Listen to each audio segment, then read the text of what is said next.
Good morning children. Today we are going to write two new letters. The first one is X and the next one is Z. So let's start writing with the letter X. Which letter is this? X. And what is the sound? What is the sound? Xmas. Xmas. Xmas. Start from the red line, come down making a slanting line and touch the second blue line.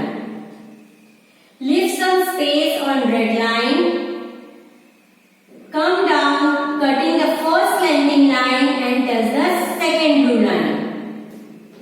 Makes letter X.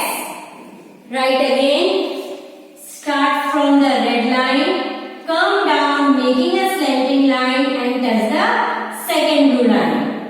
Leave some space on red line, come down cutting the first slanting line and touch the second blue line. Makes letter X. Write again, start from the red line, come down making a slanting line and touch the second blue line. Leave some space on red line,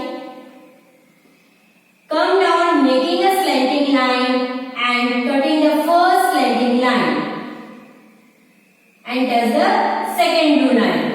Makes letter X. X cuts Xmas. The next letter is Z. Which letter is this? Z. And what is the sound? Z.